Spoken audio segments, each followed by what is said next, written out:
They say the people closest to us have the greatest power to destroy us. I thought I knew Michael, my husband of 15 years. He wasn't perfect. None of us are. But he had this way of making me feel like our life together was invincible.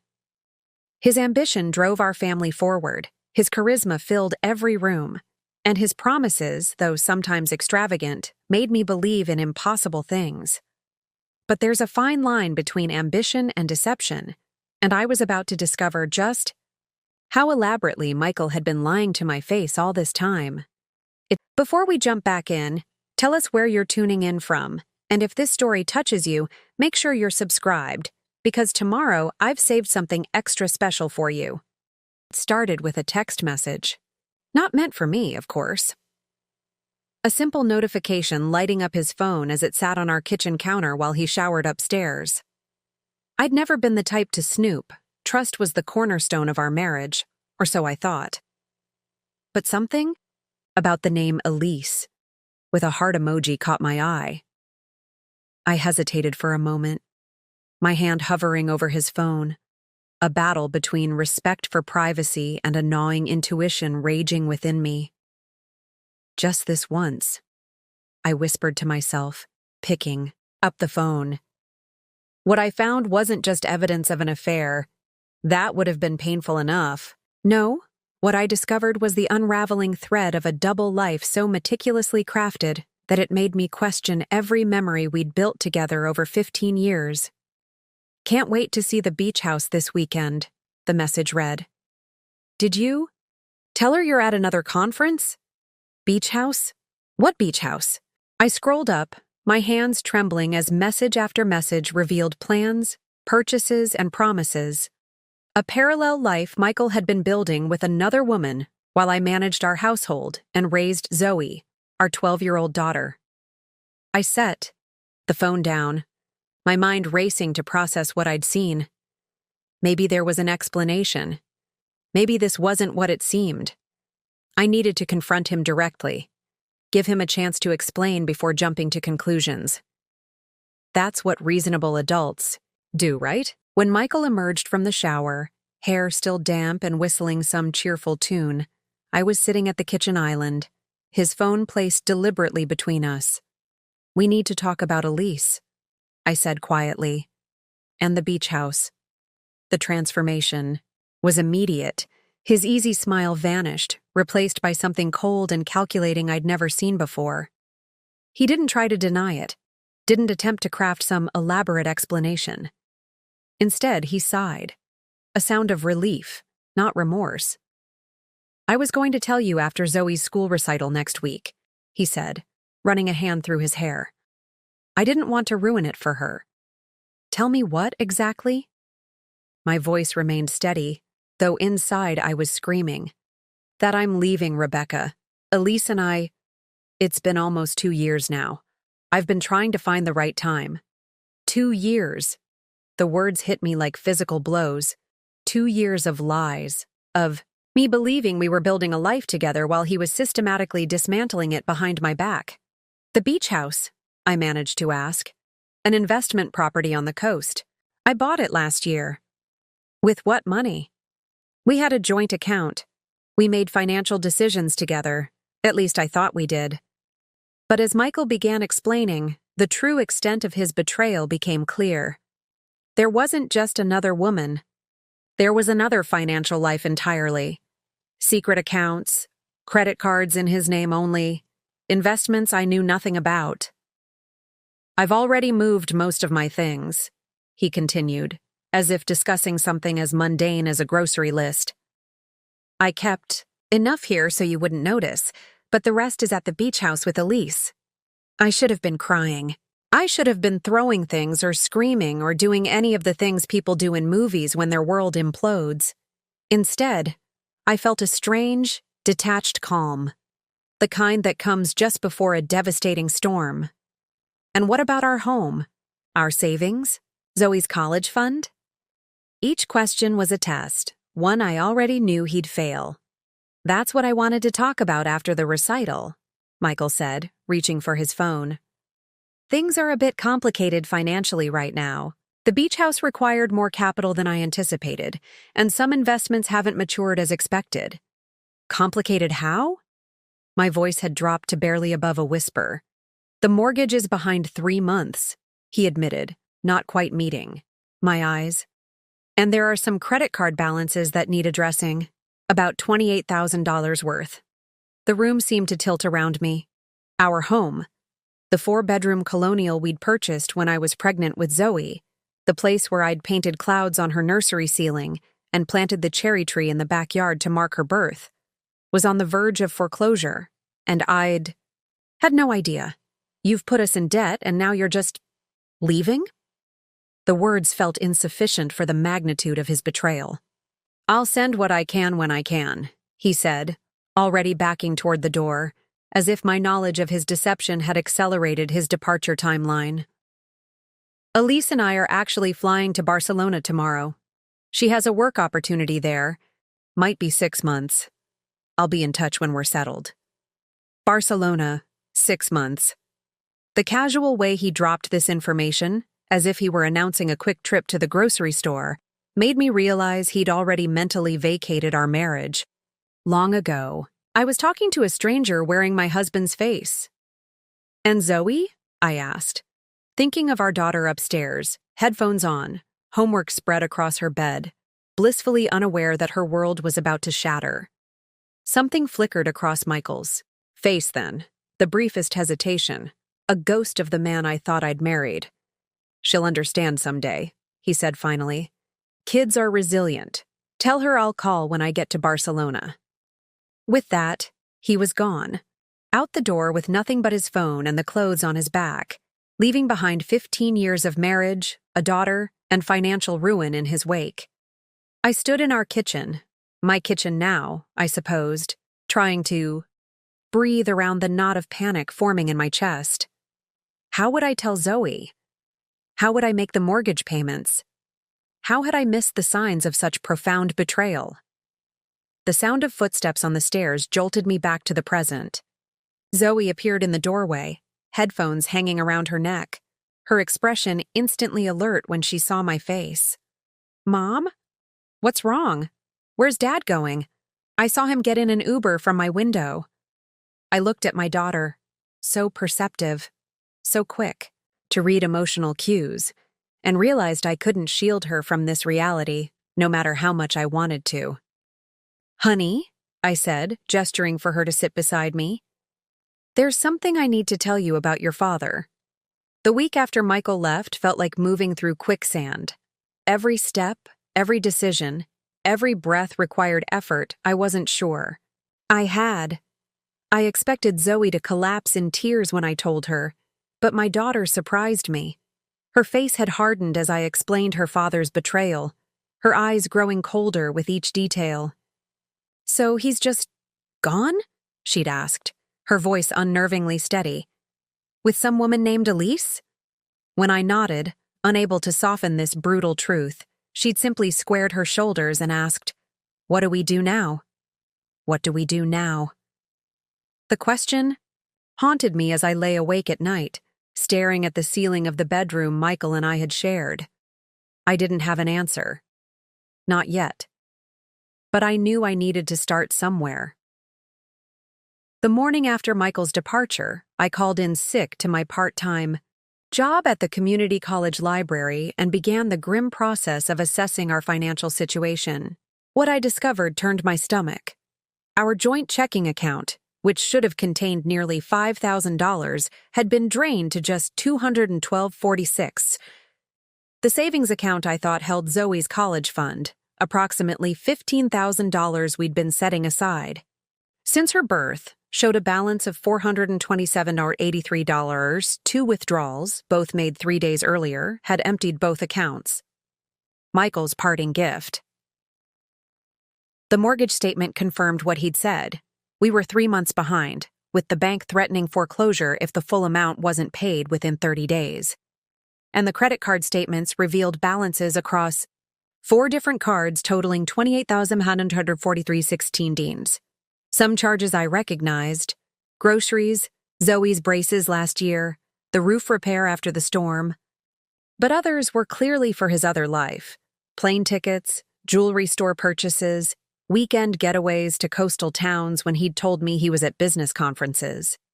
I was drowning in the evidence of his duplicity, each discovery another weight pulling me under. Preparing and narrating this story took us a lot of time, so if you are enjoying it, subscribe to our channel. It means a lot to us. Now back to the story.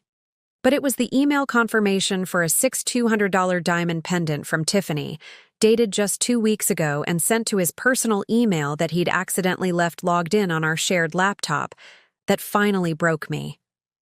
I sank to the kitchen floor, financial documents scattered around me like debris after a hurricane, and finally allowed myself to cry. Not delicate tears, but ugly, wrenching sobs that came from somewhere primal and wounded.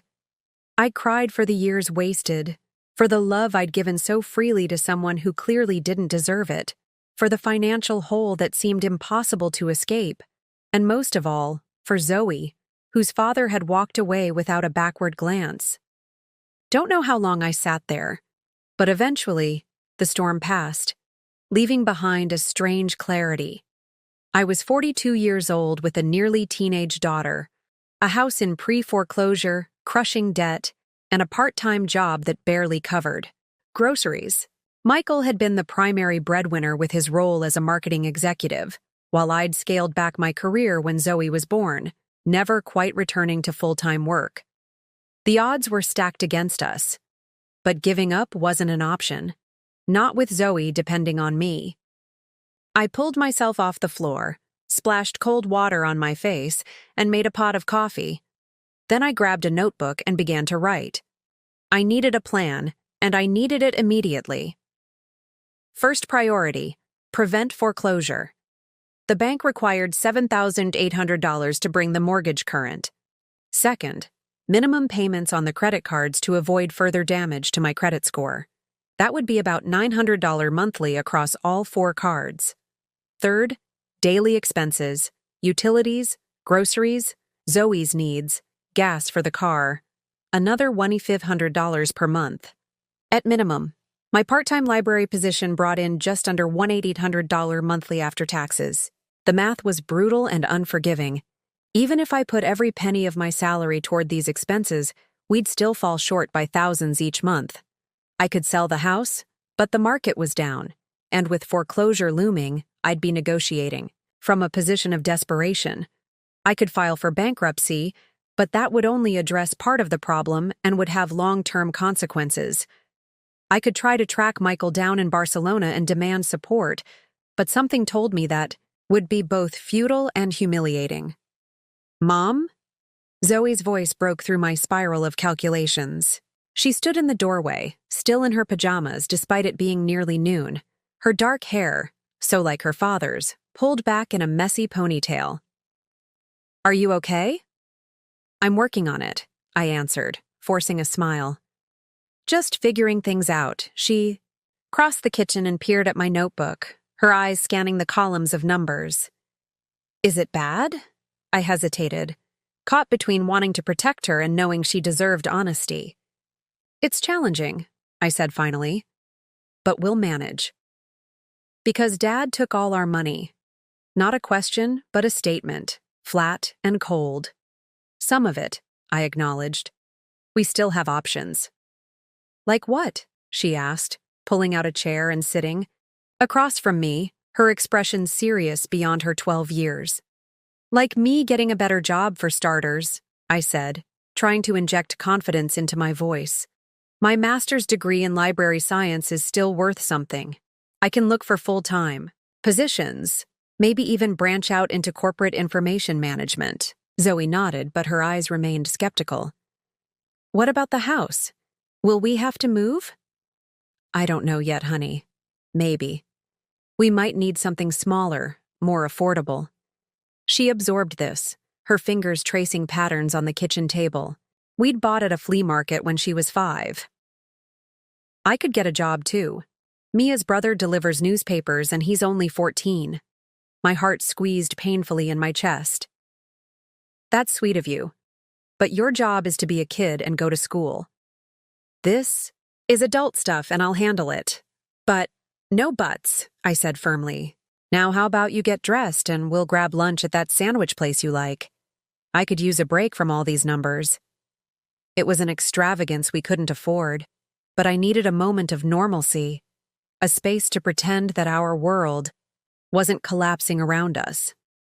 Zoe seemed to understand this, nodding and heading upstairs to change without further argument.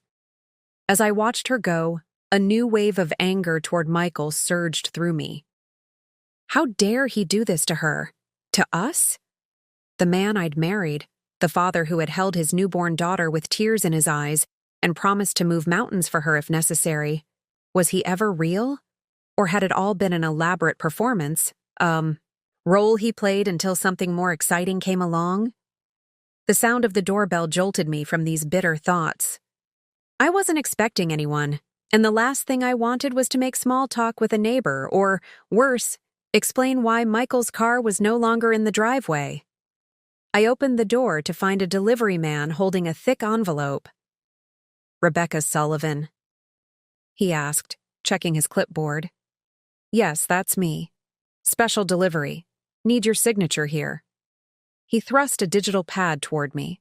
I signed and took the envelope, noticing the return address was a law firm I didn't recognize.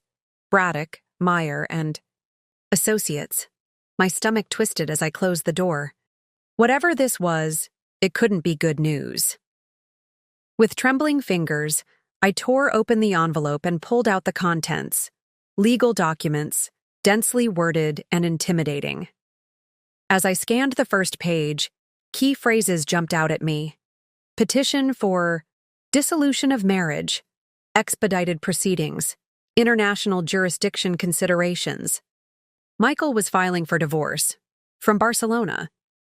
He hadn't even been gone a full day.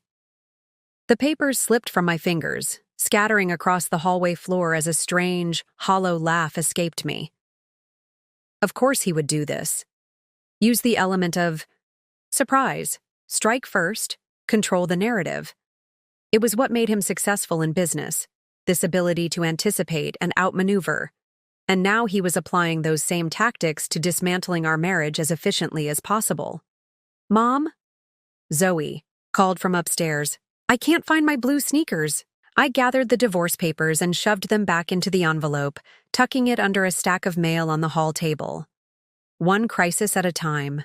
Zoe didn't need to know about this latest development. Not yet. "Check under your bed," I called back, my voice remarkably steady despite the earthquake rippling through my life. That's where they were last time. The weekend passed in a blur of resumes, job applications, and increasingly desperate phone calls. I reached out to every professional contact I'd maintained over the years, swallowing my pride as I explained I was looking for new opportunities without revealing the chaos behind my sudden job search. I called the mortgage company, attempting to negotiate some kind of forbearance or payment plan, only to be transferred between departments and ultimately told that without a substantial payment, their hands were tied. By Monday morning, I felt like I'd aged a decade. Zoe had gone to school with forced cheerfulness, promising to focus on her upcoming science project despite everything. "Normal stuff matters too, Mom," she'd said with a wisdom that made my heart ache. "We can't just stop living." She was right, of course. But how could we keep living normally when nothing was normal anymore? I dragged myself to my shift at the library, grateful for the 6 hours of structured routine ahead.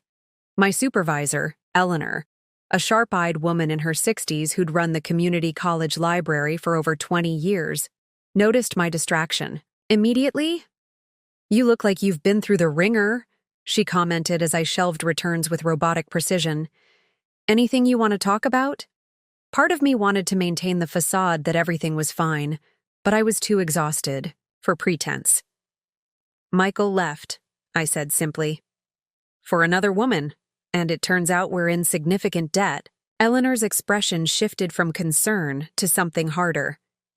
"Men," she muttered, shaking her head. "I've been through 2 divorces myself. The first one left me with nothing but my car and my cat." "What did you do?" I asked, hungry for any wisdom from someone who'd navigated similar waters. I got angry, she said with a thin smile. And then I got smart. Do you have a good lawyer? I shook my head. I can barely keep the lights on. A lawyer is… I gestured vaguely, unable to articulate just how far out of reach legal representation felt at that moment.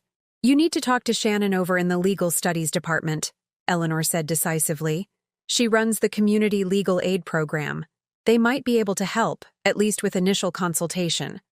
It was the first practical suggestion anyone had offered, and I clung to it like a lifeline. Thank you, I said, my voice cracking slightly. I'll reach out to her today. Eleanor squeezed my shoulder. And Rebecca? If you need more hours, I can shuffle the schedule. It's not much, but it might help tide you over. By the time I returned home that afternoon, I had an appointment with the legal aid clinic for Wednesday and an additional 12 hours on my work schedule for the following week. Small victories, but they helped me feel less powerless. What I didn't have was a solution to our immediate financial crisis. Even with the extra hours, my salary wouldn't cover half of what we needed. I needed to think bigger, move faster. I stood in our driveway, staring at our house with new eyes, not as my home, but as an asset that could potentially save us. It was a modest 4-bedroom colonial in a good school district, purchased for $340,000 7 years ago. We'd put down 20% then, and property values in our neighborhood had increased steadily. Even in a down market, I might be able to sell quickly for around $390,000. After paying off the remaining mortgage of approximately $220,000 and the $28,000 in credit card debt, that would leave us with about $142,000. Not enough to buy another house outright in this area, but perhaps enough for a small condo or to rent somewhere decent while rebuilding our lives. It felt like giving up, surrendering the home where Zoe had grown up, the garden I'd cultivated for years, the neighbors who had become friends. But what choice did I have? I pulled out my phone and searched for real estate agents, my finger hovering over the call button for a highly rated local agency. Just as I was about to press it, a text message came through from a number I didn't recognize. This is Elise. We need to talk about Michael and what he's taken from you. It's worse than you think. I stared at the message, reading it 3 times to make sure I wasn't hallucinating. Elise. The other woman. Michael's girlfriend. Contacting me? My first instinct was to ignore it. What could I possibly have to say to the woman my husband had left me for? But that last sentence lingered. It's worse than you think. What could be worse than abandoning his family, draining our accounts, and leaving us drowning in debt? With shaking fingers, I typed back, "How did you get my number?" The response came almost immediately. Michael's phone. He's in the shower. I don't have much time. Can we meet? Meet? The thought of sitting across from this woman, this stranger, who had helped destroy my family, made me physically ill. And yet, if there was information that could help my situation, didn't I owe it to Zoe to hear it? When and where, I typed, my practical side overriding my emotions. Tomorrow. 10 a.m. Cafe Bloom on Westfield Road. Come alone. The next message was a photo, a screenshot of a banking app showing a transfer of $50,000 to an account number I didn't recognize, dated just 3 days before Michael left. This is just the beginning, she wrote. There's more. Much more. I sank onto the front steps, my mind racing. $50,000. Where had that money come from? And why was Elise, of all people, reaching out to me? The sound of a car pulling into our circular driveway interrupted my thoughts. I looked up to see my sister Kate's SUV, with Zoe in the passenger seat. Kate had picked her up from school today so I could work an extra shift cataloging new arrivals. Zoe bounded out, her backpack bouncing against her back, looking almost normal. Almost like the carefree kid she'd been a week ago. before everything fell apart. "Mom!" she called, waving a paper. "I got an A on my history project!" I pocketed my phone, pushing thoughts of Elise and mysterious bank transfers aside. Right now, my daughter needed to celebrate her achievement with a mother who wasn't visibly falling apart at the seams. "That's fantastic," I said, rising to meet her with open arms. I knew all that research would pay off. As Zoe launched into details about her presentation on the Industrial Revolution, I caught Kate's eye over her head. My sister raised an eyebrow in silent question. "Are you okay?" I gave an almost imperceptible shake of my head. No, I wasn't okay. But maybe, just maybe, this strange message from Elise would change that. For the first time since Michael walked out the door, I felt something besides despair and panic. It wasn't quite hope, not yet. But it was its restless, edgier cousin, determination. I didn't sleep that night. How could I, with Elise's messages replaying in my mind? After Kate left and Zoe went to bed, I'd pored over our financial records, again searching for any clue about where that $50,000 might have come from or gone to. I found nothing. Either Michael had covered his tracks meticulously, or the money had never been in our joint accounts to begin with. By morning, dark circles shadowed my eyes, and my stomach twisted with a mix of anxiety, curiosity, and dread. I called Eleanor to let her know I'd be late for my shift, citing a personal emergency. It wasn't a lie. "Take whatever time you need," she said, her voice gentle. "The books will wait." After dropping Zoe at school, I drove to Cafe Bloom, arriving 20 minutes early.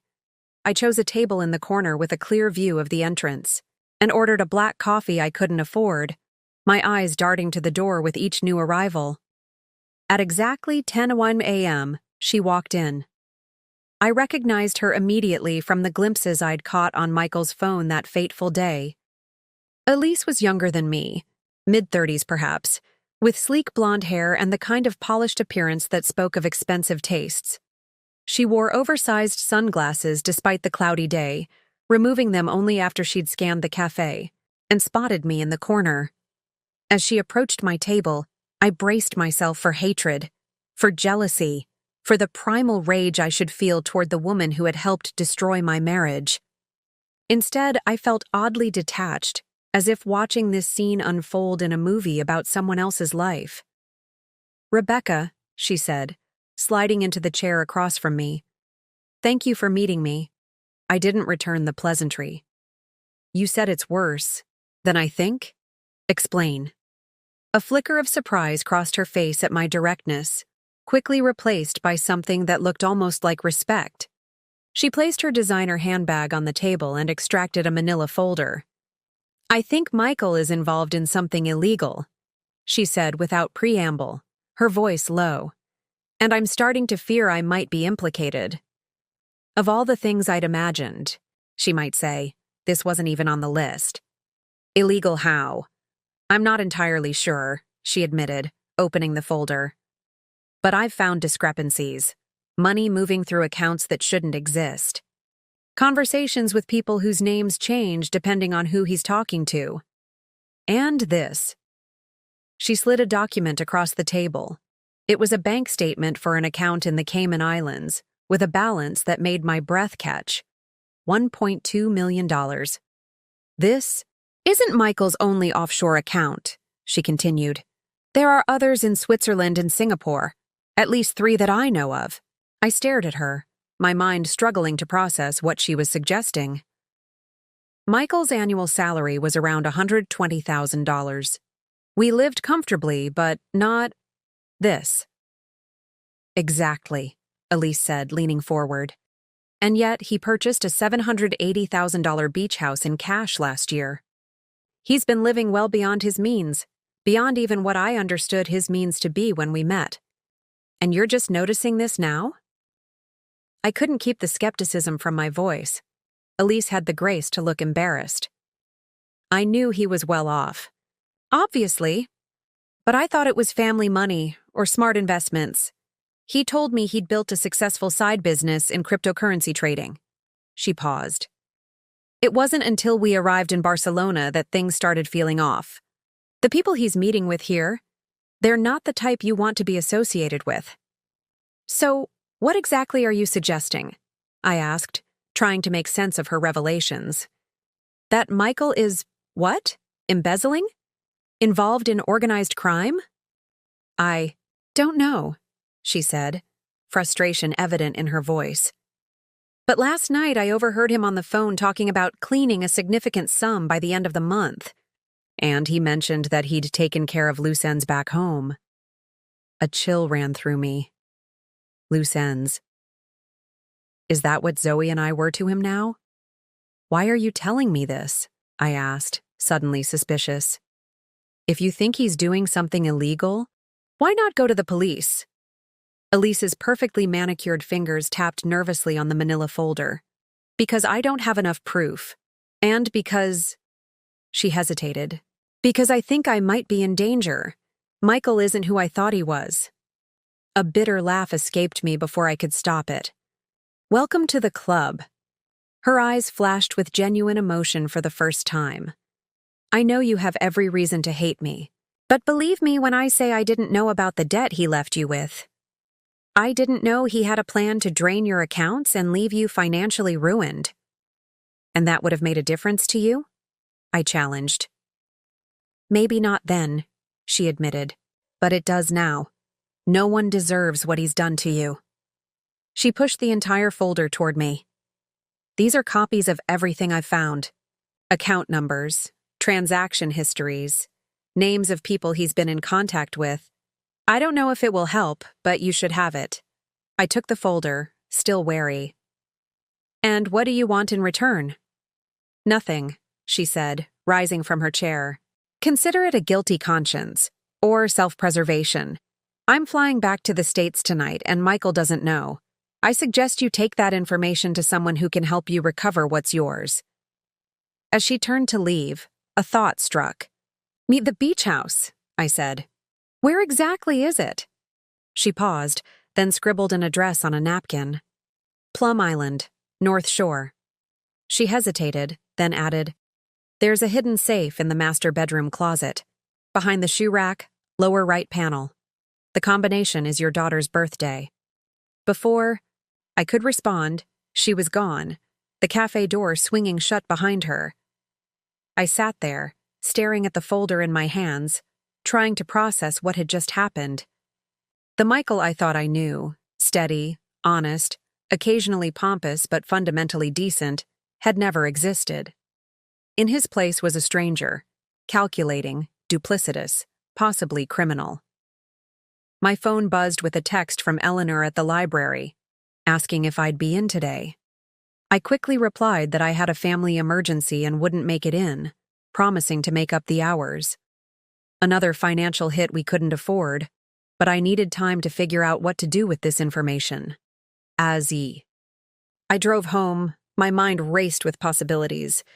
If what Elise had shown me was real, if Michael really had millions hidden away in offshore accounts, then perhaps our financial disaster wasn't as insurmountable as it had seemed. Perhaps there was a way to reclaim what was rightfully ours. But how? I wasn't a lawyer or a detective. I didn't know the first thing about tracking offshore accounts or proving financial fraud. And the suggestion that Michael might be involved in something truly illegal was terrifying. If he was dangerous enough that Elise felt the need to flee the country, what might he do if I started poking around in his affairs? The house was empty when I arrived home, the silence amplifying the thudding of my heart. I spread the contents of Elise's folder across the dining room table, trying to make sense of the documents. Bank statements, property records, notes scribbled in Elise's elegant handwriting, snippets of conversations she'd overheard, names she'd recorded, suspicious activities she'd noticed. It was overwhelming, fragments of a puzzle I didn't know how to solve. But one thing was becoming increasingly clear. Michael hadn't just abandoned us. He'd been systematically hiding money for years. Money that, as his wife, I might have a legal claim to. I was so absorbed in the documents that I didn't hear the front door open. I didn't realize I wasn't alone until a voice spoke from the doorway. "Mom? What is all that stuff?" I looked up to see Zoe standing there, her backpack still on, confusion written across her face. "Why aren't you in school?" I asked, hastily gathering the papers. "Half day.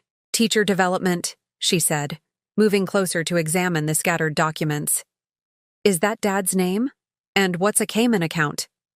For a moment, I froze, caught between the instinct to shield Zoe from this complicated mess and the realization that pretending everything was fine hadn't worked so far. She stood there, eyes moving from the documents to my face, waiting for an explanation I wasn't sure how to give.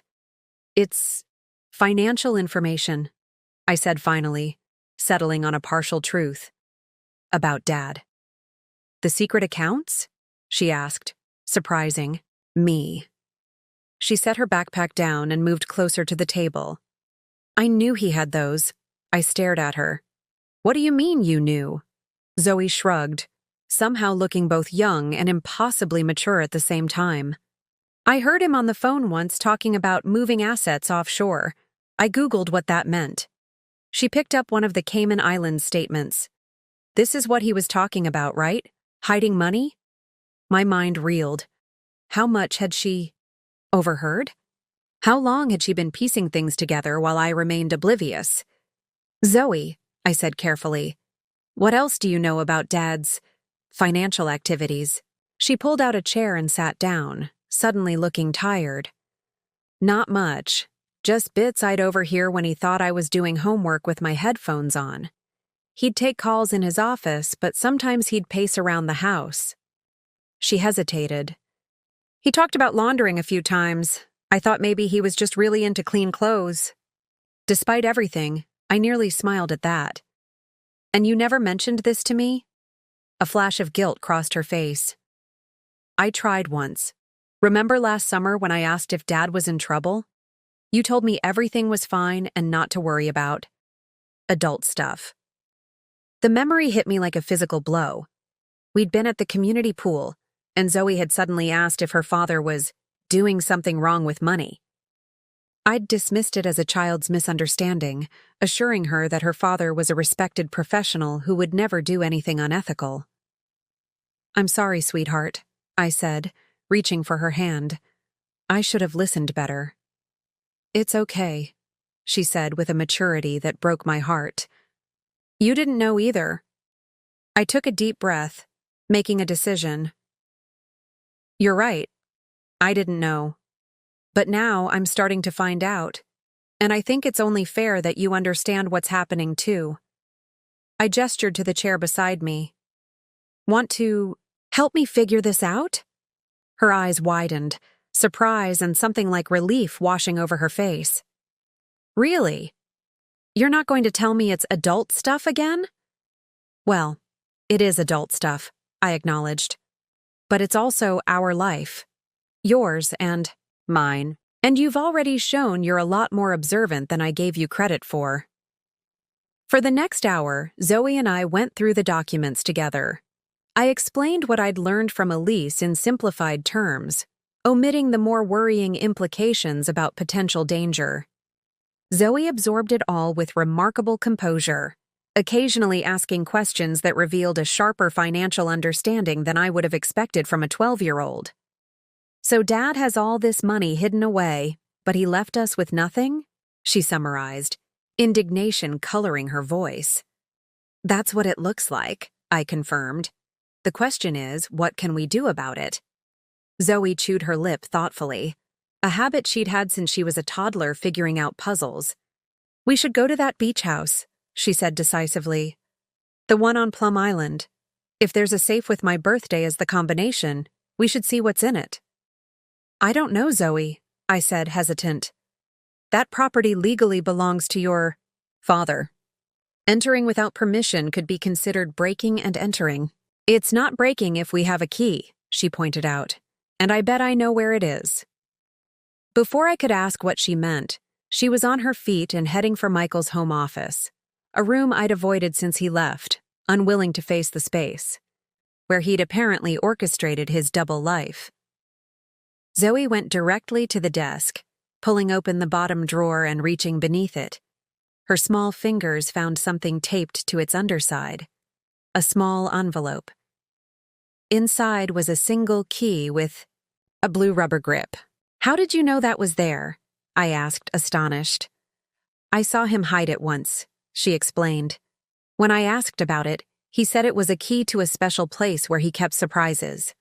I thought maybe it was where he hid birthday presents." I took the key, turning it over in my palm. "This could be to anything, Zoe. We don't know for sure it's for the beach house." "There's one way to find out," she said, a spark of determination in her eyes that reminded me, unexpectedly, of myself at her age. Before my life became defined by caution and compromise, part of me knew the responsible thing would be to take Elise's information straight to a lawyer or possibly the police.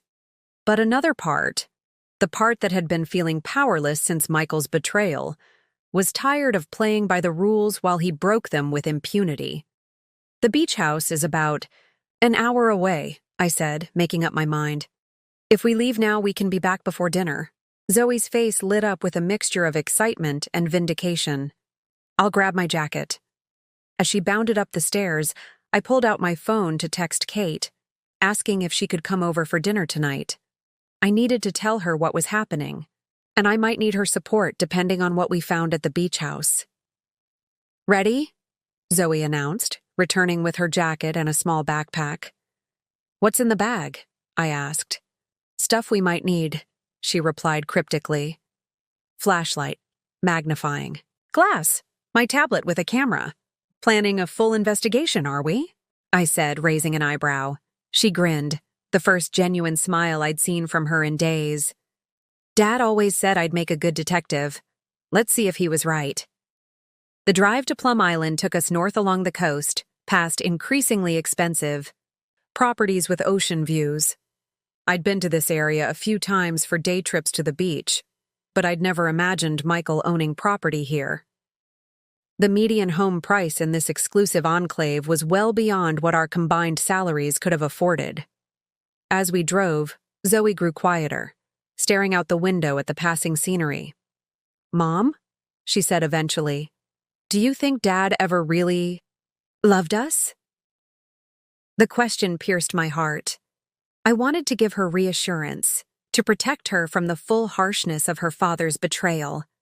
But I'd already decided to stop shielding her from painful truths. "I think he loved us the way he knows how to love," I said carefully. "But your father, he seems to love himself more. That's not a reflection on you, Zoe. You are absolutely lovable and worthy of a father who would move mountains for you. His failure to be that person is on him, not you." She nodded, seeming to absorb this. "I'm glad you're not like him," she said after a moment. "You stayed." "Always," I promised, reaching over to squeeze her hand. "No matter what." We turned onto a private road lined with elegant beach houses, each set back from the street, glimpses of ocean visible between them. The GPS directed us to the end of the road, where a modern, gray-shingled home stood on an elevated lot with panoramic water views. "This is it," I said, parking in the curved driveway and trying to ignore the way my heart hammered against my ribs. "Your father's secret house." Zoe looked up at the imposing structure, her expression hardening. "Let's see what else he's been hiding." My hand trembled slightly as I inserted the key into the lock of the beach house. For a moment, I hesitated. Was I really about to break into my husband's secret property with our 12-year-old daughter? But then I remembered the drained accounts, the crushing debt, the casual cruelty with which he'd abandoned us, and my resolve hardened. I turned the key. The lock clicked, and the door swung open. "We're in," I whispered, though there was no one around to hear us. The interior of the house took my breath away. Soaring ceilings with exposed beams, wall-to-wall windows overlooking the ocean, furniture that looked straight out of an architectural magazine. Everything was sleek, modern, and obviously expensive, a stark contrast to our comfortable but modest colonial home. "Dad bought all this?" Zoe asked, her voice small as she took in the luxury surrounding us. "Apparently," I said, trying to keep the bitterness from my voice.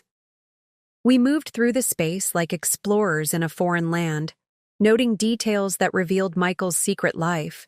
A closet filled with designer clothes I'd never seen him wear, a wine collection worth more than my car, framed photographs of exotic locations, Monaco, Bali, the Maldives, places he'd claimed to visit for business conferences over the years.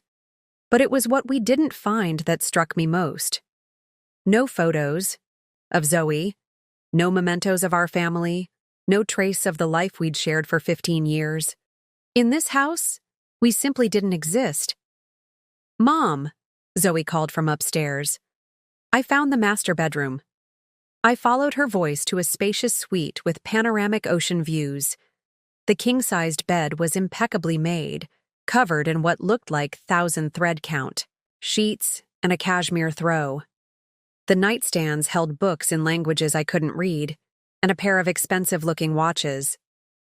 Zoe was already in the walk-in closet, examining rows of tailored suits, casual wear that cost more than my monthly salary, and shoes arranged by color and style.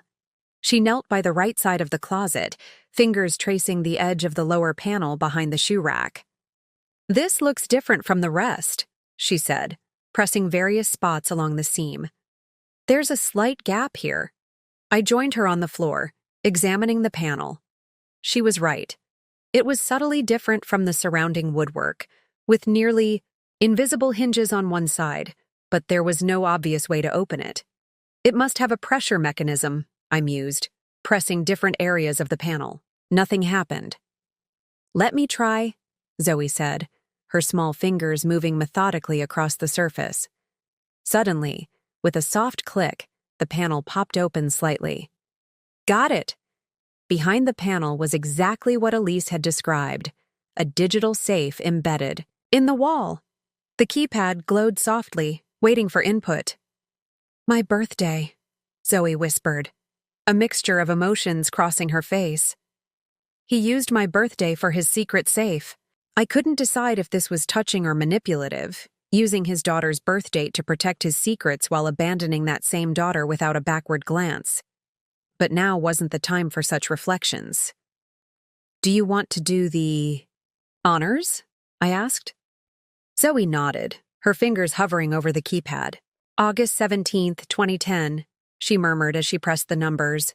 081720. For a moment, nothing happened. Then a green light flashed, and the safe door unlocked with a soft hiss. My heart pounded as Zoe pulled the door open. Inside was a surprising amount of contents for such a compact safe. Stacks of cash in various currencies, several passports, a velvet pouch, a small external hard drive, and a leather-bound notebook. "Oh my God," I breathed, staring at the cash. I picked up one stack, euros, bound with a paper band indicating $10,000. Next to it were similar stacks of US dollars, British pounds, and currencies I didn't immediately recognize. "Why does Dad have all these passports?" Zoe asked, opening one to reveal Michael's photo beside a name I didn't recognize. "Daniel Mercer." "I don't know," I said, a chill running through me as I took the passport and flipped through it. It looked authentic, with entry and exit stamps from various countries. I examined the others. Each contained Michael's photograph paired with a different name and nationality. "Is Dad a spy?" Zoe asked, her voice caught between concern and a child's excitement at the possibility. "No, honey. I think it's something else." Something worse, I thought, but didn't say. People with multiple identities were usually hiding from something, or planning to disappear. The velvet pouch yielded a collection of expensive jewelry, including a diamond pendant that matched the Tiffany receipt I'd found earlier. I set it aside, my stomach churning at the thought of him buying luxury gifts for Elise while planning to leave us destitute. The external hard drive was unremarkable, offering no clues to its contents. I pocketed it, knowing we'd need a computer to access whatever information it held. "What about this?" Zoe asked, handing me the leather notebook.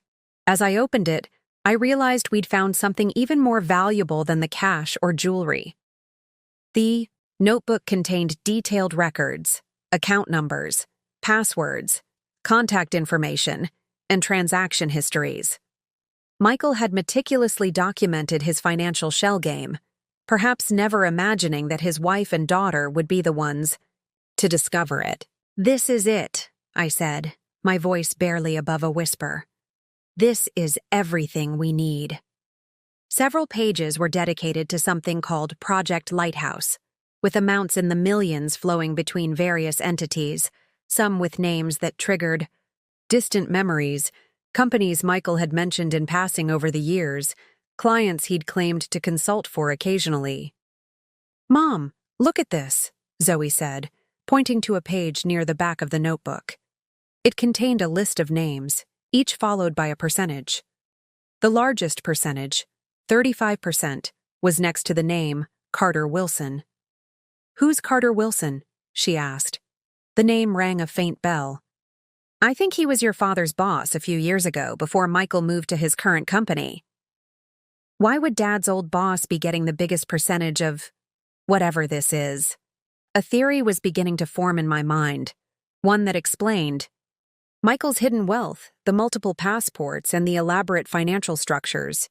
"I think your father might have been helping his former boss hide money," I said slowly. "Possibly embezzling from the company they worked for?"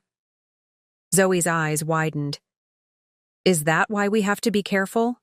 Because it's not just Dad who did something wrong?" Her perceptiveness still surprised me. "Exactly. If what I'm thinking is correct, there are other people involved in this. Powerful people who wouldn't want this information exposed." We continued examining the safe's contents, taking photos of crucial pages in the notebook with Zoe's tablet. I gathered the cash, roughly $50,000 in U.S. currency alone, and the jewelry, placing them in Zoe's backpack. The hard drive and notebook went into my purse. We left the passports. Taking them felt like a step too far into illegal territory. As we prepared to leave, Zoe paused in the master bedroom, looking around with a mixture of anger and sadness. "He really built a whole different life, didn't he? One where we just didn't matter." I put my arm around her shoulders, pulling her close. "What your father did says everything about him and nothing about you. Remember that." She nodded against my shoulder. "What are we going to do now?" I looked down at my brilliant, resilient daughter and felt a surge of determination. "We're going to use what we've found to fix our situation, and then we're going to build a new life, one that's honest and real."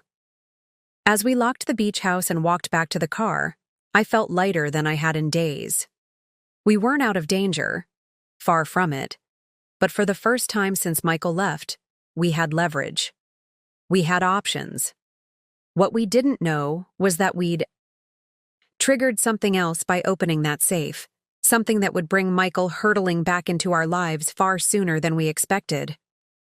The drive home from the beach house was charged with nervous energy.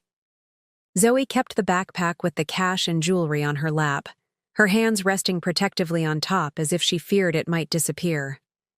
I couldn't stop thinking about the notebook, the passports, the evidence of a life so carefully constructed and hidden from us. "What if Dad finds out we were there?" Zoe asked, breaking the silence as we turned onto the highway. "He's in Barcelona," I reminded her, though the question had been nagging at me too. And we were careful not to disturb anything. He'd notice right away. But what if the safe has some kind of alert, like in spy movies, where it sends a message if someone opens it? I hadn't considered that possibility. "I don't think home safes usually have that feature," I said, hoping to sound more confident than I felt. "Besides, we need to use this information quickly. We won't be sitting on it for long." "What's our plan?" she asked, her expression serious beyond her years. "First, we talk to Aunt Kate tonight," I decided. "She's a financial analyst. She'll understand this notebook better than I do. And she knows people who might be able to help us legally. And then we get our money back, Zoe said with firm determination. That's the goal, I agreed, though I knew it wouldn't be that simple. If Michael was indeed involved in embezzlement or other financial crimes, recovering our share of the money would be complicated by legal and ethical considerations I wasn't prepared to navigate alone. When we arrived home, I was relieved to see Kate's car already in the driveway. My older sister had always been my rock, the level-headed one who could distill complex problems down to manageable steps. I needed that perspective now more than ever. "Where have you two been?" she asked as we entered, her tone light, but her eyes sharp with concern.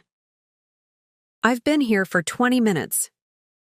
"We had to check something," I said vaguely, nodding towards Zoe in a way that signaled we'd talk more once my daughter wasn't in earshot. Kate raised an eyebrow but didn't press further.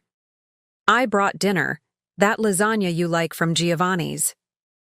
"Best aunt ever," Zoe declared, dropping her backpack carefully by the stairs. "I'm starving." We ate dinner with forced normalcy, discussing Zoe's school projects and Kate's recent promotion. But underneath the casual conversation ran an electric current of anticipation. We all knew something significant had happened, something that would be revealed once dinner was cleared away. "Zoe, why don't you go work on your science project while Mom and I talk?" Kate suggested as we finished. To my surprise, Zoe shook her head firmly. "No way. I'm part of this now." She looked at me. "Right, Mom? There was a time, not long ago, when I would have insisted this was adult business and sent her upstairs. But too much had changed. Zoe had proven herself not just observant, but resourceful and emotionally resilient. She deserved to be included. "She stays," I said, meeting Kate's surprised gaze. "She's already knee-deep in this, and frankly, she's the one who found the key to the whole situation, literally." For the next hour, we laid out everything for Kate: Michael's abandonment, the debt, Elise's unexpected warning, and our discovery at the beach house. We spread the contents of the notebook across the dining room table, along with photos Zoe had taken of the safe's contents. Kate listened without interrupting, her expression growing increasingly grave. When we finished, she was silent for a long moment, examining the notebook pages with her analyst's eye. "This is serious, Beck," she said finally. "What you're describing, the multiple identities, the offshore accounts, the connection to his former boss, it sounds like a sophisticated embezzlement scheme, and potentially money laundering." "That's what we thought," I said, glancing at Zoe, who nodded solemnly. "The good news," Kate continued, "is that you're clearly an innocent party. The bad news is that recovering any of this money legitimately is going to be complicated. As soon as you report this, these assets will likely be frozen pending investigation." "So we can't just use the cash we found?" Zoe asked, disappointment evident in her voice. Kate shook her head. "Not without potentially implicating yourselves. Cash from illicit sources is problematic, legally speaking." "But it's not fair," Zoe protested. "Dad left us with nothing while he has all this hidden money." "You're right. It's not fair," Kate agreed gently. "But there are legal ways to address this that won't put you and your mom at risk."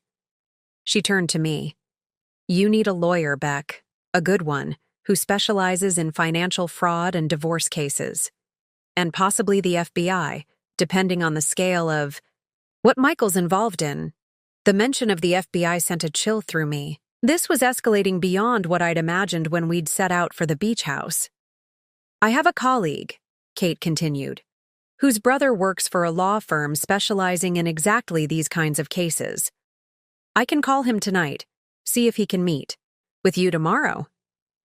I nodded, grateful for her practical approach. "What about tonight? What do we do with all of this?" I gestured to the evidence spread across the table, the backpack of cash and jewelry. "Tonight, we document everything meticulously," Kate said decisively. Take photos, make copies, create a secure digital record. Then we lock the originals in my home safe until you can hand them over to the proper authorities. As Kate and I began organizing the documents, Zoe suddenly sat upright. Wait, what about the hard drive? Shouldn't we check what's on it? She was right. In the rush to examine the notebook, we'd almost forgotten the external hard drive we'd taken from the safe. Do you have your laptop, Kate? I asked. She nodded, retrieving it from her bag. Let's see what we're dealing with. We connected the drive, waiting anxiously as the computer recognized the device. When we clicked to open it, we were met with a password prompt. Of course, I sighed. It couldn't be that easy. Try my birthday. Again, Zoe suggested. Since that was the safe code, I typed in 81720 so, but the system rejected it immediately. Not that simple, unfortunately. What about your anniversary? Kate suggested. Or your birthday? I tried both without success. He wouldn't use anything so obvious for something this important, I said, frustration mounting. Zoe had been unusually quiet, her brow furrowed in concentration. Try Lighthouse, she said suddenly. What? Project Lighthouse, she repeated. It was in the notebook, remember? The biggest project with all those millions. Dad always said a good password is something meaningful that you won't forget. It was worth a try. I typed Lighthouse into the prompt. Access denied. Maybe with numbers? Zoe persisted. Like replacing letters with numbers? Dad used to do that for his passwords. He thought it was super clever. I tried Eluntharus, replacing the I with a 1 and the O with a 0, a common substitution pattern Michael had indeed used in the past. The screen flashed, and suddenly we had access. Folders appeared labeled with dates and cryptic project names. You did it, Zoe, I exclaimed, amazed once again by my daughter's intuition. That's my niece, Kate said, giving Zoe's shoulder a proud squeeze. Future detective material, right? There. As we began exploring the contents of the hard drive, the extent of Michael's deception became even clearer. Spreadsheets detailed money movements between companies I'd never heard of. Documents outlined investment structures designed to hide the true ownership of assets. Emails between Michael and Carter Wilson discussed cleaning substantial sums and secure storage options. It was damning evidence, far more than we'd expected to find. But one file, labeled simply Insurance, caught my attention. When I opened it, my breath caught. It contained photos, dozens of them, showing Carter Wilson meeting with known criminals, exchanging envelopes, shaking hands with people whose faces appeared in accompanying news articles about fraud investigations. This is his leverage, I realized aloud. His insurance policy in case things went wrong. Dad was blackmailing his boss? Zoe asked, her voice small. I looked at my daughter, seeing the conflict in her eyes, the desire to think better of her, father warring with the evidence of his moral bankruptcy. It looks that way, honey, I said gently. He was making sure that if he ever got caught, he wouldn't go down alone. Kate, who had been examining the photos closely, suddenly grabbed my arm. Beck, look at the timestamp on this one. I leaned in to see what she was pointing at. The most recent photo had been taken just 3 days ago. Not in Barcelona, but right here in our city, at an upscale restaurant downtown. He's not in Spain, Kate said, her voice tight with concern. Michael is still here. The realization that Michael was still in town changed everything. My mind raced with implications. Had Elise lied about Barcelona? Or had Michael sent her ahead while he tied up loose ends here? And most concerning of all, did he somehow know what we'd discovered? We need to move quickly, Kate said, her voice tight with urgency. If Michael's still here, and if he realizes what you've found. She didn't need to finish the thought. The Michael I'd thought I knew would never harm us physically, but that Michael had never existed. The real one. The man with multiple passports, hidden millions, and an elaborate criminal scheme was a stranger whose limits I couldn't predict. Let me call my colleague now, Kate continued, pulling out her phone. His brother might be able to meet us tonight instead of tomorrow. As she stepped into the kitchen to make the call, I turned to Zoe, whose face had gone pale. Are we in danger, Mom? She asked quietly. I wanted to reassure her, to promise that everything would be fine, but I couldn't bring myself to offer empty platitudes. Not after everything we'd been through. I don't know, I admitted, but we're going to be smart and careful, okay? We'll stay together and we'll trust Kate and her contacts to help us navigate this. She nodded, her expression serious but not fearful. Should we pack a bag, in case we need to leave quickly?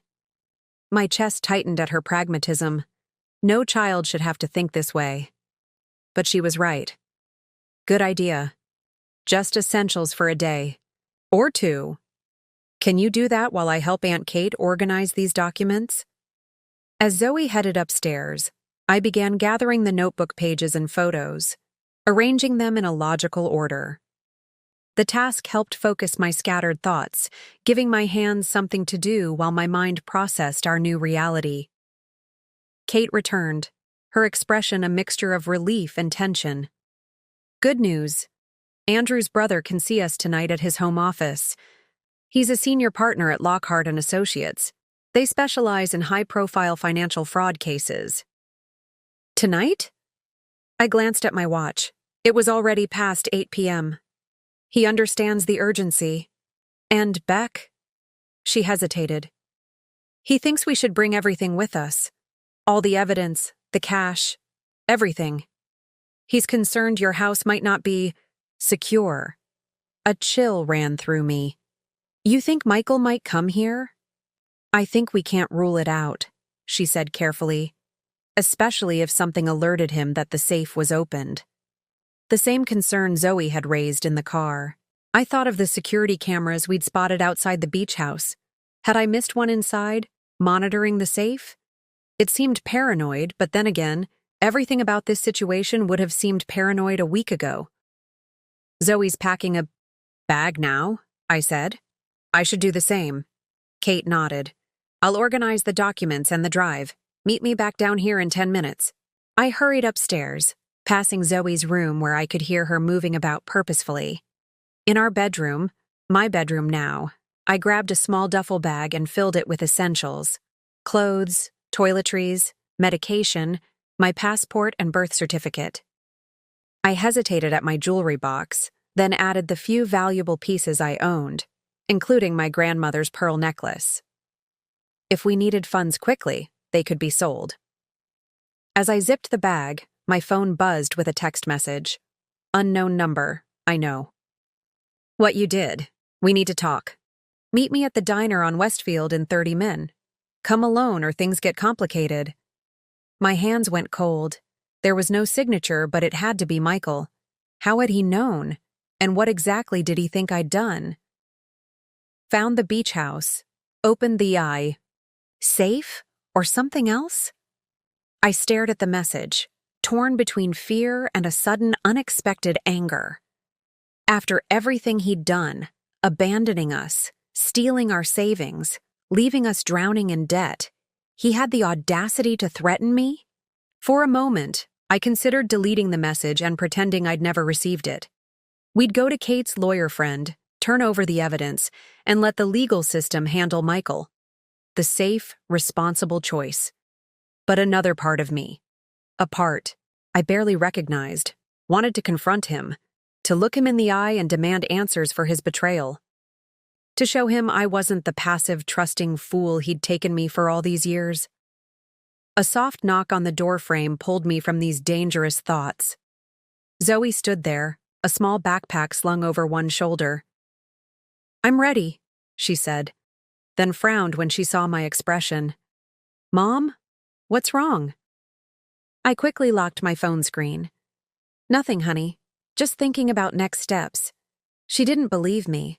I could see it in her eyes, but she didn't press the issue. Aunt Kate says we should hurry. Right. I shouldered my bag. Let's go. Downstairs, Kate had organized all the evidence into her briefcase.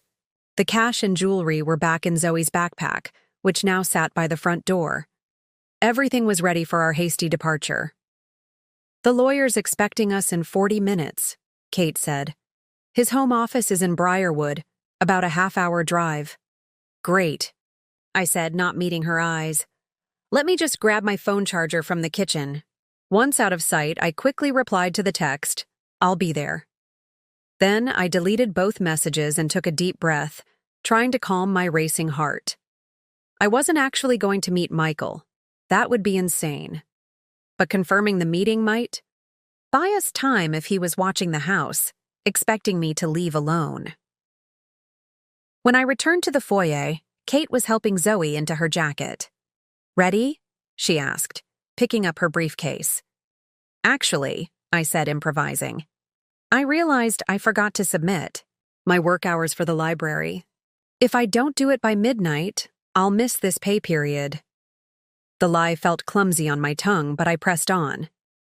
"You two go ahead to the lawyer's office. I'll finish this up and drive separately." Kate frowned. "Can't it wait? I don't think you should be alone right now." "It's just payroll," I insisted. "It'll take me 10 minutes, 15 tops. We need every dollar right now, Kate. I can't afford to miss a paycheck." She still looked skeptical, but my logic was hard to argue with given our financial situation. "Fine, but text me when you're leaving and call when you're 5 minutes away so I can watch for you." "Of course," I agreed, relieved she wasn't pushing harder. "Zoe, go with Aunt Kate. I'll be right behind you." Zoe's eyes narrowed slightly. "Are you sure, Mom? I can stay and help." "No need, sweetie. It's just a boring form." I forced a smile. "Besides, you can fill in Uncle Andrew's brother on what we found while I'm driving over." After a few more reassurances, I finally convinced them to leave. I watched from the window as Kate's car pulled away, guilt gnawing at me for the deception.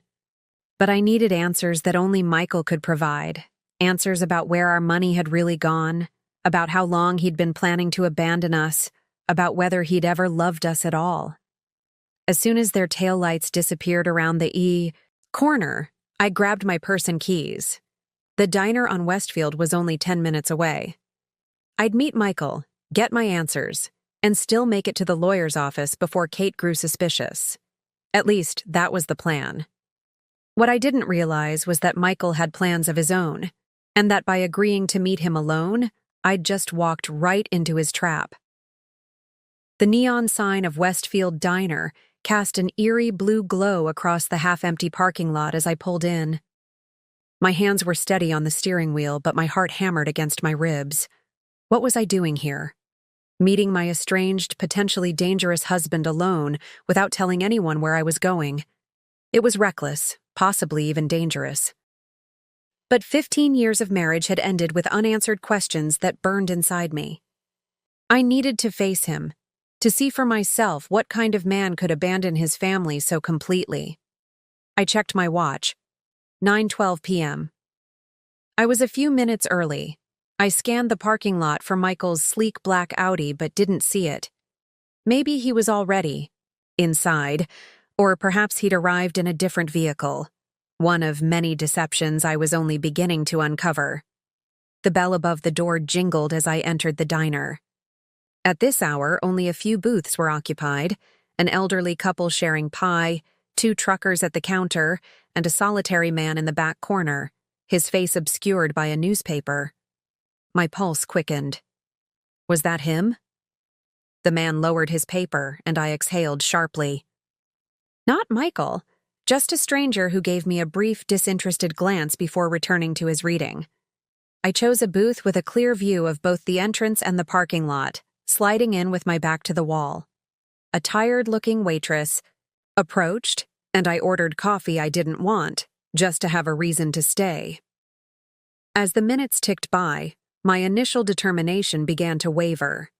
What if this was another of Michael's manipulations? What if he'd sent me here to keep me away from the house while he searched for the evidence we'd taken? I was reaching for my phone to call Kate when the bell jingled again. This time, Michael walked through the door.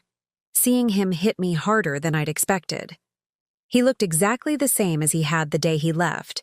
Expensive watch gleaming on his wrist, hair perfectly styled, posture radiating confidence, as if abandoning his family had cost him nothing. His eyes found mine immediately, and a small, enigmatic smile crossed his face. He strode toward my booth with the easy assurance of a man who believed he controlled the situation completely. "Rebecca," he said, sliding into the seat across from me. "I wasn't sure you'd come." "I almost didn't," I replied, proud of how steady my voice sounded. "What do you want, Michael?" He studied me for a moment, his head tilted slightly. "You look different," he said, ignoring my question. "There's something harder about you now. Having your husband clean out your bank accounts and leave you with crushing debt tends to change a person," I said coldly. "Again, what do you want?" he sighed as if I were being unreasonable. "I want what's mine, Rebecca, the items you took from my safe." So he did know. A chill ran down my spine. Did you really think I wouldn't have security measures in place?" He shook his head, almost amused. A silent alarm was triggered the moment the safe was opened. I received an alert with a photo of the intruders. He pulled out his phone and turned it to show me. A grainy security image of Zoe and me kneeling by the open safe, her backpack visible beside her. My blood ran cold. He had proof of our break-in, proof that could potentially be used against us. "That house is half mine," I said, with more confidence than I felt. "As is everything in it. You abandoned our family, Michael. You left us drowning in debt while hiding millions. Did you really think I wouldn't fight back?" His expression hardened.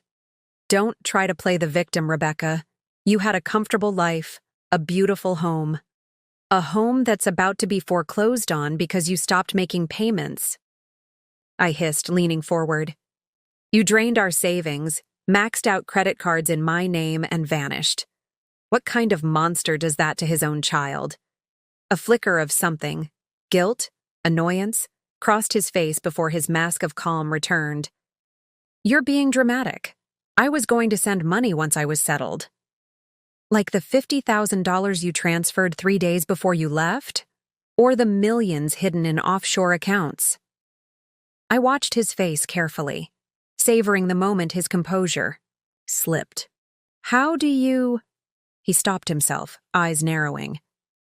"Elise," he said flatly. "She contacted you." It wasn't a question, but I nodded anyway. "She's gone, Michael. Left the country. Seems she discovered what kind of man you really are." His jaw tightened. "Where is she?" "I don't know, and I don't care. But she gave me enough information to start piecing things together." I leaned forward. "Project Lighthouse, Carter Wilson, the embezzlement scheme. I know everything, Michael." The color drained from his face. For the first time since he'd walked in, I saw real fear in his eyes. Good. Let him feel a fraction of the terror he'd inflicted on us. "You have no idea what you're getting involved in," he said, voice low and urgent. "These people aren't like us, Rebecca. They don't play by normal rules. If they think you're a threat, then maybe you shouldn't have involved your family in your criminal activities," I cut in. "Maybe you should have been an actual father to Zoe instead of using her birthday as the code to your dirty money safe." The mention of Zoe, something shifted in his expression. "Where is she?" he asked, glancing around as if just noticing she wasn't with me. "Somewhere safe," I said, suddenly grateful I'd sent her with Kate. "Away from you."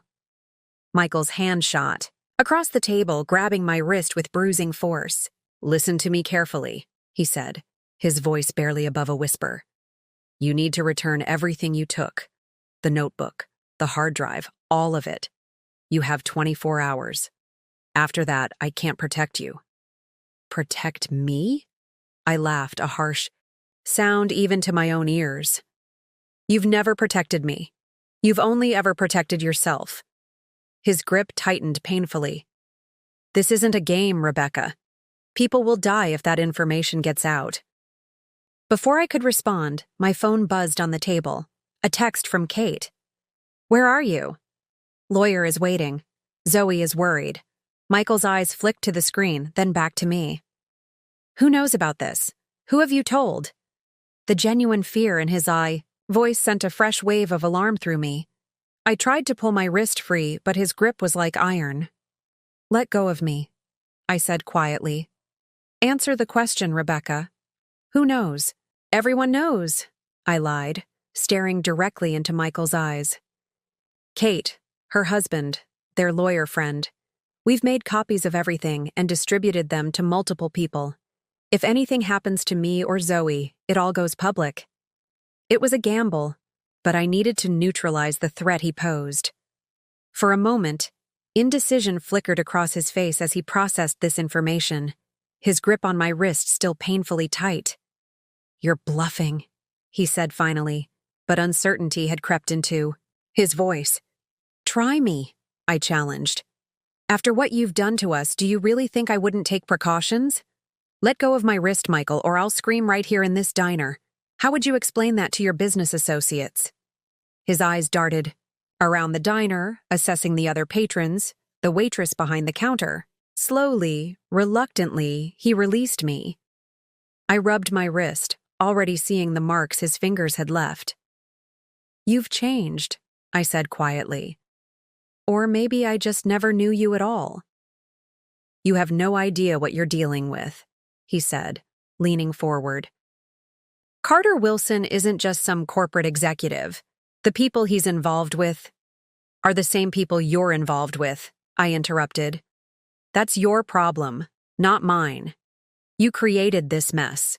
You involved our family when you decided to use our home address for fraudulent loans and left us with your debt." My phone buzzed again with another text from Kate. Michael's eyes flicked toward it, but I snatched it away before he could read the message. "You have a choice," I said, sliding out of the booth.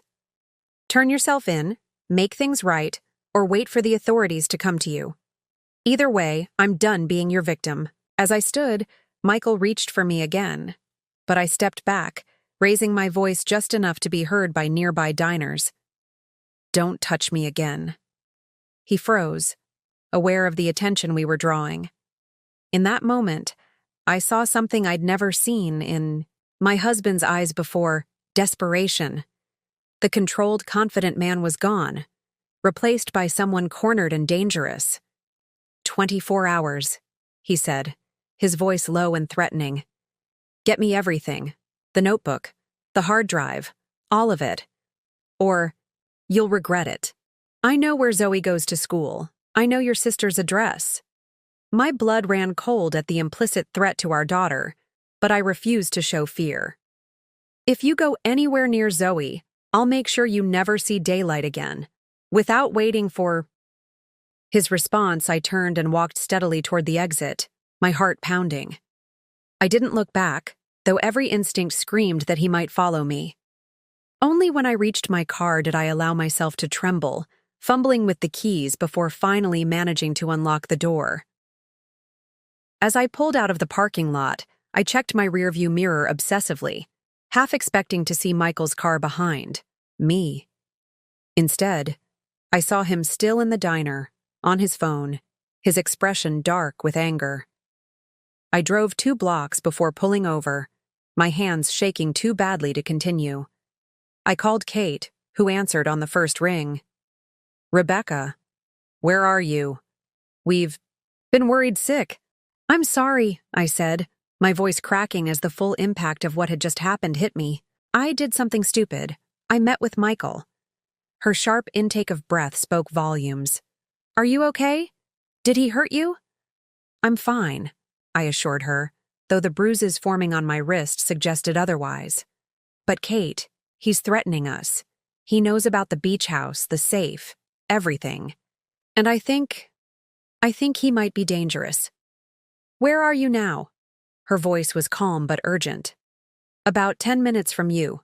I'll be there soon." "No," Kate said firmly. "Don't come here. He might follow you. Meet us at the police station on Oakwood Drive. Andrew's brother is calling a detective he knows. We're heading there now. I nodded, though she couldn't see me. Okay, I'll be there in 15 minutes. As I ended the call and pulled back onto the road, one thought dominated my mind. The lines had been drawn, and there was no going back. The man I'd married was truly gone, and in his place was someone willing to threaten his own child. Whatever happened next, I knew with absolute certainty that protecting Zoe was all that mattered. The game had changed, and so had I. The police station hummed with quiet activity even at this late hour. Detective Mercer, a stern-faced woman with shrewd eyes and prematurely silver hair, listened without interruption as I laid out everything: the abandonment, the debt, the beach house discoveries, and finally, Michael's threats at the diner. "Should have come to us immediately," she said when I finished, examining the photographs of the bruises forming on my wrist. "Financial crimes are one thing, but threatening a child elevates this significantly." Andrew Harrison, Kate's lawyer. Friend nodded in agreement. "The good news is, the evidence you've gathered is substantial. The notebook and hard drive alone provide a compelling case against both Michael and Carter Wilson." "What happens now?" I asked, glancing through the office window to where Zoe sat with Kate in the waiting area, leafing through a magazine but clearly on edge. "We move quickly," Detective Mercer said. "Based on what you've told me and the evidence you've provided, I can secure warrants for the beach house property and Michael's financial records. The FBI's Financial Crimes Unit will want to be involved given the scale and interstate nature of the embezzlement." "And what about our safety?" I asked, the memory of Michael's threat still fresh. He explicitly mentioned knowing where Zoe goes to school, where my sister lives. "We'll arrange protection," she assured me, "and I strongly recommend you don't. Return to your home tonight. Do you have somewhere safe to stay?" Andrew cleared his throat. "My wife and I have a guest house. It's in a gated community with security. They're welcome to stay there until this is resolved." Relief washed over me. "Thank you. As for your financial situation," Andrew continued, "I've reviewed the documents. Your case for financial fraud against Michael is exceptionally strong. We'll file for emergency relief with the divorce court tomorrow morning, freezing any remaining assets and compelling financial disclosure. The credit card debt that was fraudulently accumulated can likely be contested successfully." It was the first glimmer of hope I'd had since discovering Michael's betrayal.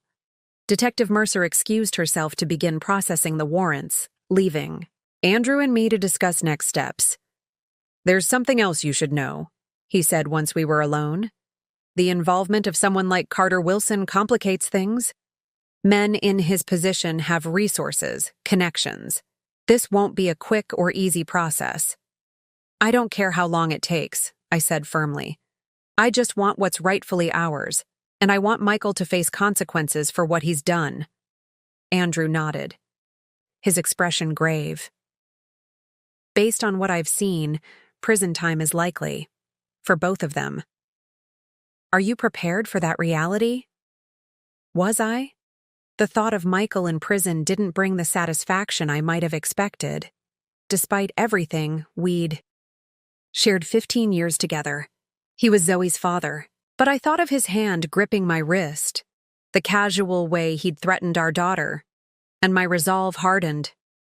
"Yes," I said simply. "I'm prepared."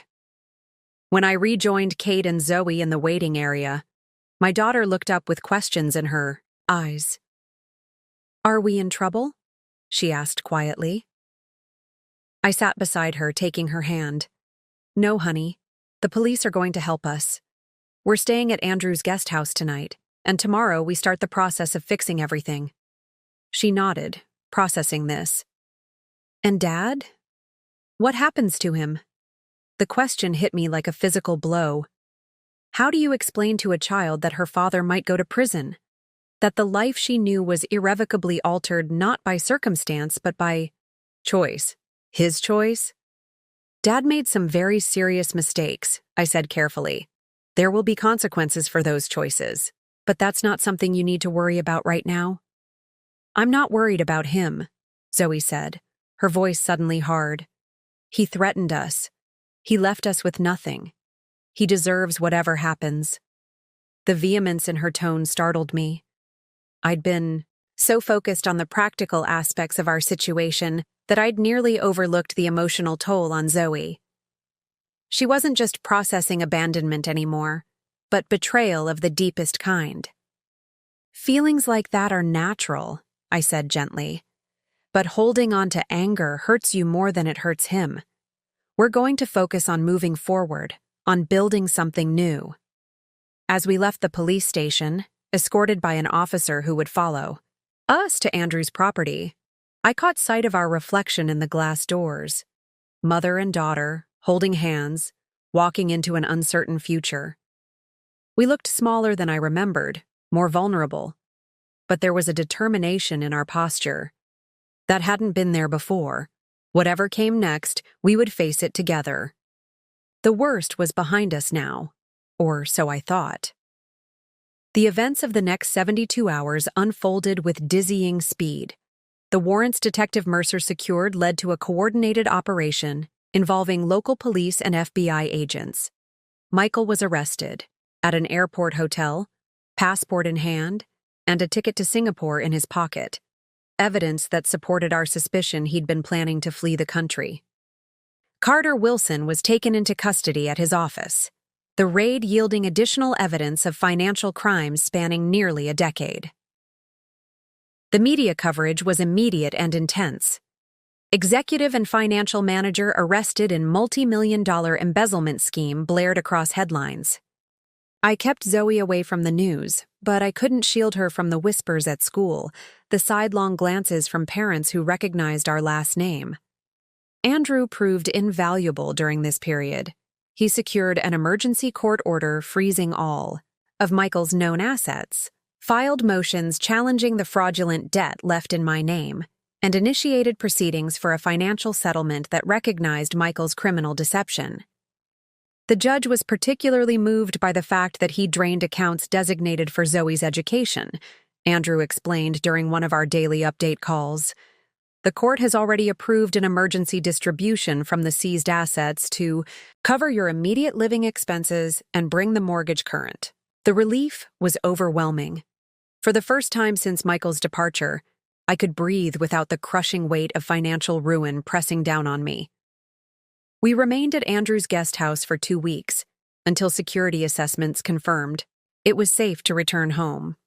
During that time, Zoe and I began the delicate process of rebuilding our sense of security. We established new routines, spent evenings playing board games with Kate and her family, and started seeing a therapist who specialized in family trauma. "It's okay to miss who you thought he was," Dr. Lambert told Zoe during a session I was invited to join. "And it's also okay to be angry about who he turned out to be. All of your feelings are valid." Zoe had nodded, her eyes downcast. "Sometimes, I still have good memories, like when he taught me to ride a bike or built my science project with me. Does that make me stupid? After everything he did?" "It makes you human," Dr. Lambert had assured her. "People are complicated. Your father did terrible things, but that doesn't erase the good moments you shared. You get to keep those." It was a perspective I needed to hear too. In the wake of Michael's betrayal, I'd been ruthlessly excising every happy memory, as if our entire marriage had been fraudulent from the start. The truth, as always, was more nuanced. There had been genuine love once, real connections, authentic moments of joy. Acknowledging that didn't diminish the gravity of his crimes or excuse his abandonment. It simply allowed me to make peace with my past. 1 month after Michael's arrest, we received final confirmation that all fraudulent debt in my name had been discharged. The court released sufficient funds from Michael's frozen assets to pay off our mortgage entirely, with additional compensation set aside for Zoe's education. It wasn't the full extent of what Michael had hidden away. Much of that would be tied up in asset forfeiture and restitution to the companies he and Carter had defrauded, but it was enough to secure our future. "Is it over?" Zoe asked that evening as we sat on our front porch swing, watching the sunset paint the sky in shades of pink and gold. I considered her question carefully. In many ways, the crisis had passed. We had our home, financial stability, and the legal proceedings against Michael were progressing smoothly, with his lawyer already discussing plea agreements. But over suggested a finality that didn't quite capture our reality. The worst part is behind us, I said finally. But we're still healing, still figuring out our new normal. That's a process, not an endpoint. She nodded thoughtfully. I'm proud of us, she said after a moment. We didn't let him win. No, we didn't, I agreed, pulling her close. And do you know why? Because we had something he never did. What's that? Each other, I said simply. Real strength isn't in hiding or running away or accumulating wealth. It's in showing up, day after day, for the people you love. As we sat there in comfortable silence, I reflected on the journey we'd traveled. Michael's betrayal had shattered the life we thought we had. But from those fragments, Zoe and I had built something perhaps more authentic, more resilient. Hey, Mom, Zoe said suddenly, breaking into my thoughts. Remember when I said I found the key to Dad's beach house? Of course. Well, I've been thinking. Maybe I found more than that. Maybe I found the key to us being okay without him.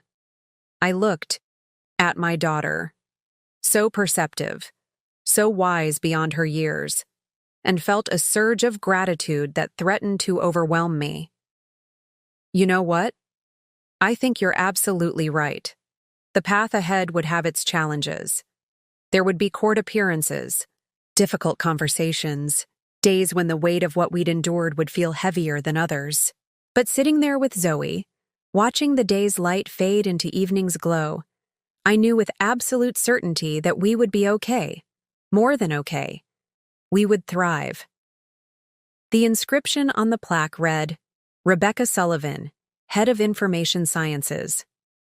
I ran my fingers over the engraved letters, still not quite believing they referred to me. A year ago, I had been a part-time librarian scrambling to keep our heads above water. Now, I was directing the newly established Information Sciences Department at Westlake Community College, overseeing a staff of 6 and a substantial budget. Pretty impressive, sis, Kate said, snapping a photo of me beside my office door. From crisis to career advancement in 12 months. I had help, I reminded her, thinking of Eleanor, who had recommended me for the position, of Andrew, who had served as a reference, and, of course, Kate herself, who had been my unwavering support through it all. You did the work, she countered. You took the opportunity and ran with it. It wasn't just my professional life that had transformed. After the dust settled from Michael's arrest and subsequent plea deal, 15 years with possibility of parole after 8, I had undertaken a careful examination of what I wanted my life to look like moving forward. The comfortable colonial house, so full of memories both good and painful, had ultimately felt too large, too empty, too tied to the past. With Zoe's enthusiastic agreement, we had sold it and purchased a sunny craftsman bungalow closer to my new job and her school. The smaller space felt cozier, more manageable, more authentically ours. We'd decorated together, each room reflecting our tastes rather than the neutral palette Michael had preferred. Mom, we're going to be late, Zoe called from the car, where she waited impatiently, dressed in the new outfit she'd selected especially for this occasion. Coming, I called back, giving my office one last glance before joining Kate and Zoe for the drive to the courthouse. Today marked the final resolution of the civil proceedings against Michael, the last legal hurdle in our journey toward complete independence. The court would formalize the distribution of remaining assets, officially concluding the financial entanglement that had once threatened to destroy us. As we drove, I glanced at Zoe in the rearview mirror.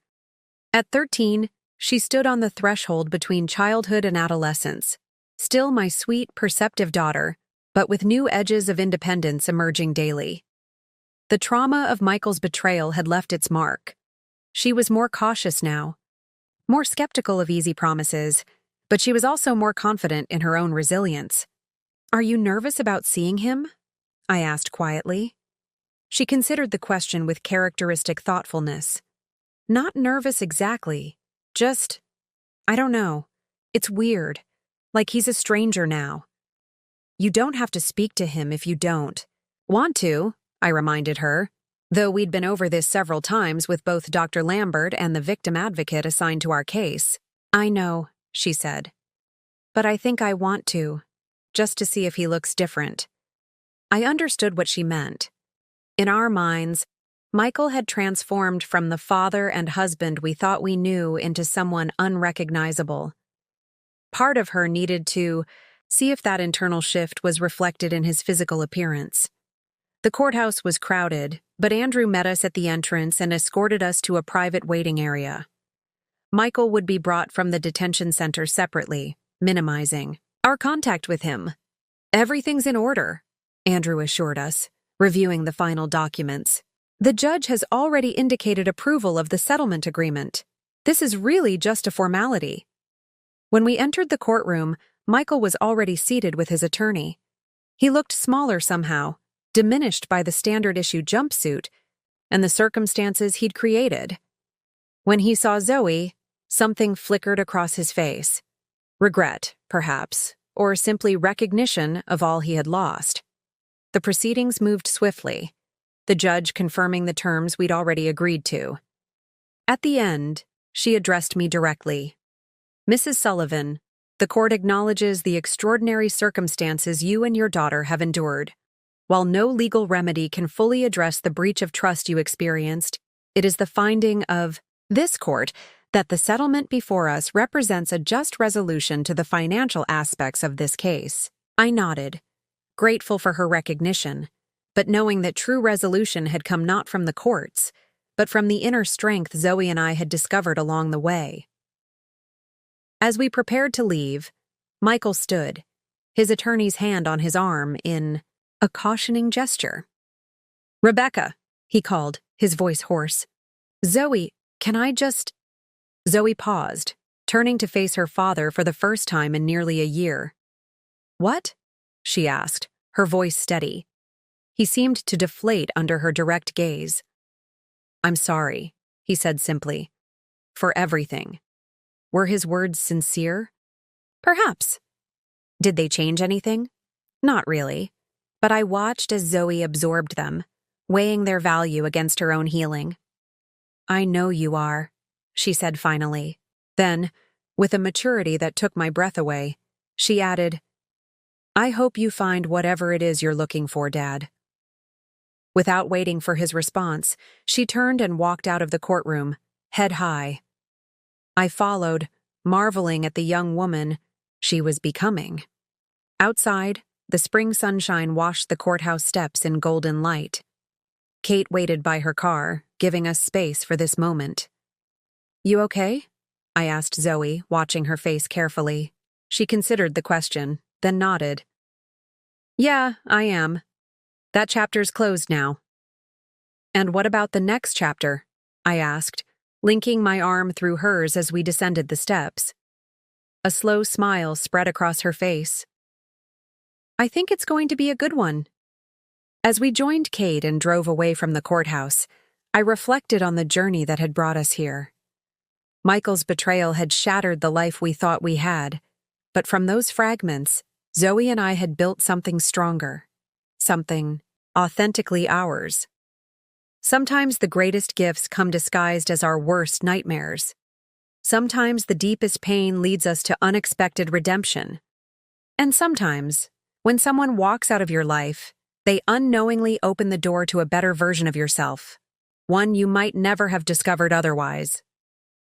That night, as Zoe and I sat on the porch swing of our new home, planning an upcoming summer road trip, just the two of us, exploring national parks and small towns at our own pace, I realized that Michael had taken much from us, but he had failed to take the most important thing: our capacity for joy, for growth, for building.